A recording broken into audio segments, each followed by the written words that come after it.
We are just going to do a 5-minute double header now. I'd like to invite up to the stage two people, please. The first is Katie. Now, Katie Libeau, for the past 2 years, has been working as a retail property manager for Tinline. She's armed with a law degree and a commerce degree, and I think possibly an arts degree thrown in there. But most importantly, she has completed the retail property course. Do pop up, Katie. It'd be reassuring to know you're in the house. Yeah, there we are.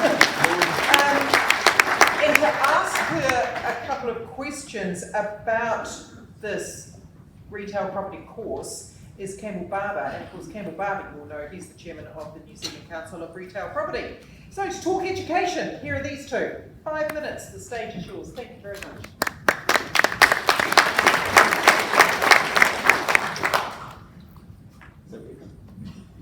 I just turn it on. There you go. Now. Morning everyone. So New Zealand Council of Retail Property is now in our first year of our new name. We were formerly the New Zealand Council of Shopping Centres, and we have really two significant things that we do each year. Today's one of them, and looking out there at 400 plus of you, it's another success. And I commend the speakers this morning. It's been great, and looking forward to the afternoon. The second big piece that our committee have focused on is bringing some really industry-specific education courses to be available to people like Katie. And we're now into our, I think, 3rd year. We have our next course, it's a 1-day course in August 14th, I think it is, limited to 25 people. So if any of you are decision makers about who might be encouraged to go to one of those, I would really say get onto the website and look at those opportunities. But what I thought would be better than hearing from grumpy old me is to hear from someone that has just done the 3-day course. Katie's just done the 3-day course. Katie, what were the highlights of the course? So I feel like I need to make a slight correction there in terms of my education credentials. That's a bit of an exaggeration, but we'll roll with that because it sounded good. So for me, Campbell, there were 2 key takeaways, and they can be summed up in 2 words: people and experience. So I work in the shopping centre industry for Tinline, and people are at the heart of everything we do, and this course was no different. An absolute highlight for me was meeting the other participants, a few of whom I've actually seen already today, and you really get to know each other over the course of these 3 days, and I was able to partake in the collective wisdom that's in that room and within the individuals present. So I have been working at Tinline for about 18 months now, so I'm a veritable baby by industry standards. I haven't come from a shopping centre background. You know, working at Tinline was my first foray into the shopping centre industry. And, you know, some of these poor participants alongside me, I absolutely grilled them, you know. How do you do this at your shopping centre? Why do you do that? What's the logic behind that leasing strategy? And it was a fantastic opportunity to glean, you know, this collective information, this collective knowledge. The other element is the exceptionally high calibre of the individuals presenting. These are industry professionals who live and breathe property, like yourself, Campbell, and it's a true masterclass experience. So over 3 days for me, I found that my skill set was built up brick by brick upon the knowledge of these industry heavyweights. And you can't learn that from a textbook, or I would have tried, and nothing beats hearing those insights from the flesh. So apart from the grumpy old fellows that made it really difficult for you, what were the highlights? What were the key highlights of the course? So there was one key insight that I had in particular, and it would be that there is not just one way to do something. So we were exposed to an absolute myriad of views from within the property industry, as you know, everything from valuation principles to customer experience to marketing strategy. And each team is challenged with taking these views and moulding them into their own understanding of how to transform an underperforming asset, a shopping centre. And it was really interesting for me because I found that despite the exact same source material, the same lecturers, some of us were even from the same organisation, across the different teams the results were really quite different.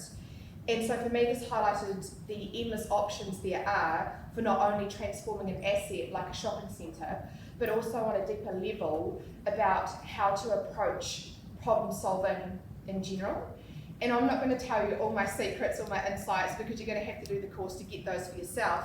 But I've been able to take key insights like this one, which sounds, to be honest, quite simplistic, but when you can apply something like that to a day-to-day role, it provides not only fantastic value for me as an individual, but for my organisation, Tinline, as well.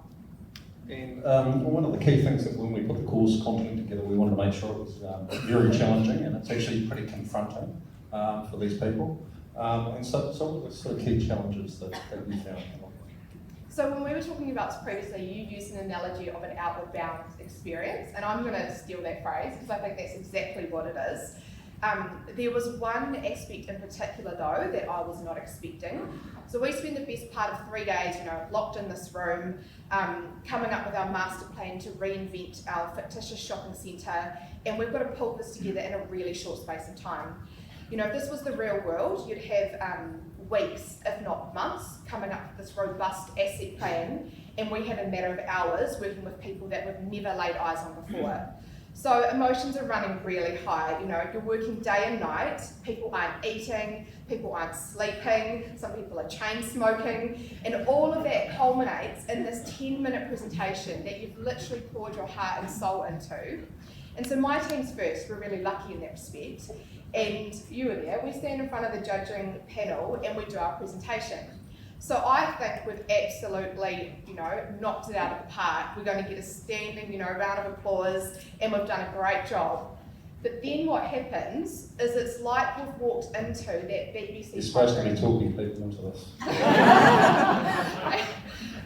Wait for the end of this. But then what happens is we're subject to this dragon's den style of questioning, and I liken it to being in front of a property firing squad. We're absolutely annihilated by these questions that are coming at us thick and fast, and it was absolutely unexpected. But you know what? It was quite fantastic, because that is, without a shadow of a doubt, the best way to expose yourself to the gaps in your own knowledge. Like, you don't know what you don't know. And so I personally found that incredibly challenging, but it was a very effective strategy that I was quite happy to be a part of. So having said all that, would you recommend that people send people to the firing squad? So I would say don't do it if you like being comfortable, right?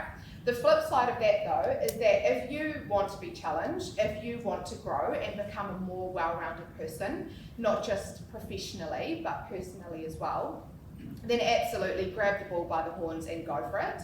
It is 3 days under this extreme heat that will force you out of your shell. There is nowhere to run, there is nowhere to hide. They don't literally lock the doors, but almost. And when you consider the value that's going to come out of a situation like that for yourself and the organisation, it's second to none. And I mean, there's always going to be reasons why you can't do something. Most of us in this room would have fairly full-on work commitments. Some of us have strenuous family commitments, social commitments, whatever. But for me, honestly, it is 3 days that you won't regret, and I can't recommend it any more highly than that. One of the biggest things for us is to meet people like this and to actually have exposure to the future of the industry. There it is right there. Cheers.